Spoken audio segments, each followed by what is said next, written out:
Assalomu alaykum aziz muxlislar, kanalimizga xush kelibsiz. Bugun dasturimizda tezkor xabar. Afg'onlar O'zbekiston chegarasini kesib o'tishning ayyorona yo'lini o'ylab topishdi. Qashqadaryolik ayol tungi klublarda o'ynashga rozilik bermagach, eri uning sochini qirib tashlagani haqida video murojaat qildi. Shavkat Mirziyoyev Asakadagi avtomobil zavodi hech qachon O'zbekiston xalqiga foyda keltirmaganini aytdi.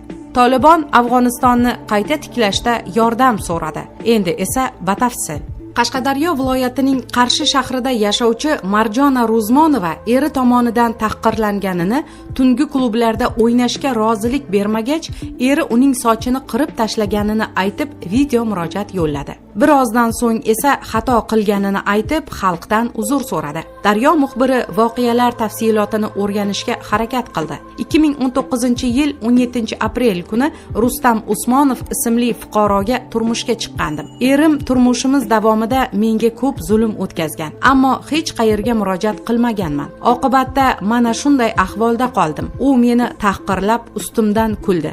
Homiladorman. Qolaversa, qo'limda 1,5 yoshli qizim bor. Hozirda momomning uyida yashayapman. Erim sochimni olib meni tahqirlashiga sabab u meni tungi klublarda o'ynatib pul qilishimni istadi. Ammo men erimga qizimiz katta bo'lyapti. Tungi klublarda o'ynab yurishga uyalayapman. Sog'lig'im ham javob bermayapti. Homiladorligim sabab toksikoz ham bo'layapman deb tushuntirdim. Lekin u tungi klublarga bormasang, bunaqa ishni qilmasang, senga go'zallik nima kerak, soch nima kerak deb sochimni olib tashladi. Hatto pichoq tiradi, deydi video chiqishining sababi haqida gapirgan Marjona Ro'zmonova. Tahqirlanganini aytgan ayol biroz o'tib xato qilganini, yoshlik qilib turmush o'rtog'iga tuhmat qilganini aytib, dastlabki chiqishini rad etgan. Men yoshlik qilib kimlarningdir gapiga kirib shunday video murojaat qildim, ammo xato qilganimni angladim, deydi dastlabki chiqishini rad etgan ayol. Aniqlanishicha, ayolning dastlabki video murojaatidan so'ng uning turmush o'rtog'i Qarshi shahar ichki ishlar boshqarmasiga chaqirilgan. Tahqirlanganini aytgan ayol Daryo muxbirining balki turmush o'rtog'ingiz javobgarlikdan qutulib qolishi uchun bor haqiqatdan tonayotgandirsiz. Aslida tahqirlanganingiz rostdir deya bergan savoliga, aslida erim meni avvalgi yengil-yelpi hayotimdan qaytarishga uringani uchun shunday qildi. Men esa unga shu yo'l bilan ko'rsatib qo'yishni istadim va xato qilganimni bildim, deya javob berdi. Marjona Ro'zmonovaning turmush o'rtog'iga ko'ra, xotini turmushidan avval tungi klublarda ishlagan. Ularning tanishishi ham tungi klublarda bo'lgan. Xotini menga turmushga chiqishdan avval tungi klublarda o'yinchilik qilgan. Bizning tanishishimiz ham tungi klublarda bo'lgan. To'ydan keyin ham u o'sha hayotini qumsadi. Tungi klublarda o'yin kulgu qilib yurishni istadi. Men buni rad etdim. Ammo qanaqadir bahonalar topib, tungi klublarga borib kelishni odat qildi. So'ngra imkonsizlik sabab ruxsat berdim. Ammo faqat o'zimizning restoranda raqsga tushasan deya talab qo'ydim. U esa bunga ko'nmadi. Shunda u bilan kelishib sochini olib tashlashimni, shunday qilsam bu ishni yig'ishtirishini aytdim. U ham rozi bo'ldi. Ammo keyin kimlarningdir gapi bilan bu gapidan qaytdi va menga tuhmat qilib video chiqish qildi, deydi jabrlanganini aytgan ayolning turmush o'rtog'i. Ma'lum bo'lishicha, erining taqiqloviga qarshilik bildirgan ayol hafta 10 kunlab uyidan qochib ketadigan odat chiqargan. Oxirgi marotaba bir hafta yo'qolib ketdi. Qizim ham mening qo'limda qoldi. Juda ham qiynaldik. Shu sabab bu yo'lni ma'qul ko'rib, uni yengil-yelpi hayotdan qaytarishga urindim. Sochi yo'q bo'lsa, ko'chaga chiqa olmaydi. Uyda o'tirishga majbur bo'ladi deb o'yladim. To'g'ri, xato qildim bunday qilib, ammo u yonimda qolishi uchun shunday qildim, deydi qilmishiga izoh bergan erkak. Daryo muxbiri bilan suhbatlashgan xotinning ma'lum qilishicha, ular bugungi kunda birga yashamoqda. Har ikkisi ham xatosini anglab yetgan va birga yashashga qaror qilgan.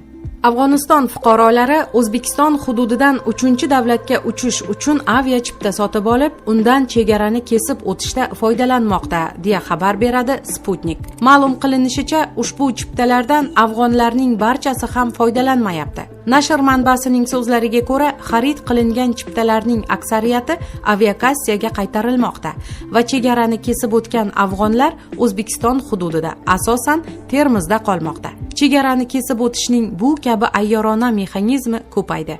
Prognozlarga ko'ra, yangi qochoqlar oqimi ortadi. Chunki Tolibonning va'dasiga qaramay, ularning siyosati va ideologiyasi barchaga ham ma'qul emas, deyiladi xabarda.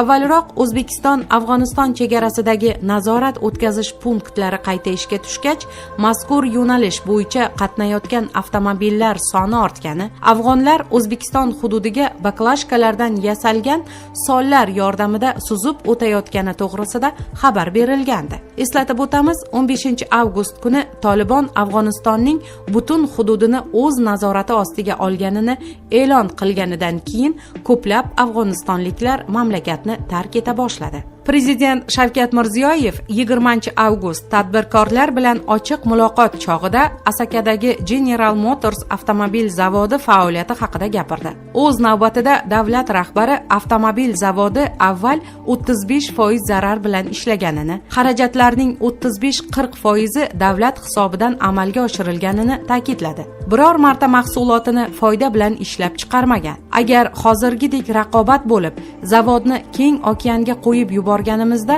mashina soni ko'payar, ham arzon, ham raqobat bardosh bo'lardi, dedi u. Shavkat Mirziyoyev bu zavod uchun barcha imkoniyatlar, jumladan soliq imtiyozlari yaratilganiga qaramay, u hech qachon O'zbekiston xalqiga foyda keltirmaganini afsus bilan tan oldi. Eksportga yuborgan mashinamizni ichki bozorga nisbatan 30-40% arzonroq qilib sotar edik. Chegaradan o'tkazib qo'yar edikda, eksport qilyapmiz deb g'uddayar edik. U eksport emas, balo edi, dedi Shavkat Mirziyoyev. Prezidentning ta'kidlashicha, endi raqobat muhitini shakllantirish natijasida zavod o'z faoliyatini tubdan qayta ko'rib chiqishi kerak bo'ladi. Andijon mashina zavodi 3-4 yildan keyin bizga kerak ham emas. Nimaga desangiz, mana Toshkent viloyatida, Namanganda ochilayapti. Jizzaxda hech kim tasavvur qilmagan 2-3 ta zavod ochyapmiz. Shuning uchun biz Andijon zavodini ko'rsatganimizda ham faqat rasmini ko'rsatar edik. Binosi chiroyli edi, ichi iqtisodiyoti ma'qul emas edi, dedi davlat rahbari. Tolibon harakatining Qatardagi siyosiy idorasi vakili Muhammad Suhayl Shohin chet mamlakatlarga Afg'onistonni tiklashda va uning tabiiy resurslarini qazib olishda qatnashishni taklif qildi. Uning so'zlariga ko'ra, bu taklif barcha mamlakatlarga tegishli. Biz endigina urush va vayronagarchiliklar bosqichidan chiqib, yangi davrga kirdik. Bunda Afg'oniston xalqiga boshqa mamlakatlarning yordami zarur bo'ladi. Ular bizga sog'liqni saqlash, infratuzilma, ta'lim va boshqa sektorlarda yordam berishi kerak. Ular kelib bizning tabiiy resurslarimizni qazib olishi mumkin, dedi Muhammad Suhayl Shohin. Uning ta'kidlashicha, harakatning taklifi barcha mamlakatlarga qaratilgan bo'lib, Tolibon Afg'oniston tarixidagi shunday qiyin bir paytda har qanday davlatning yordamini qadrlaydi. Avvalroq Tolibon BMTdan mamlakatda qolishni va insonparvarlik faoliyatini davom ettirishni so'ragan edi. BMTning Afg'onistondagi gumanitar masalalar bo'yicha koordinatori Ramiz Alakbarovning ta'kidlashicha, tashkilot Tolibon bilan aniq kelishuvlarga ega emas. Bu orada Tolibon ba'zi afg'onistonlik amaldorlarni hibsga oldi. Mamlakat sobiq hukumatining ba'zi vakillari oila a'zolari xabar qilishicha,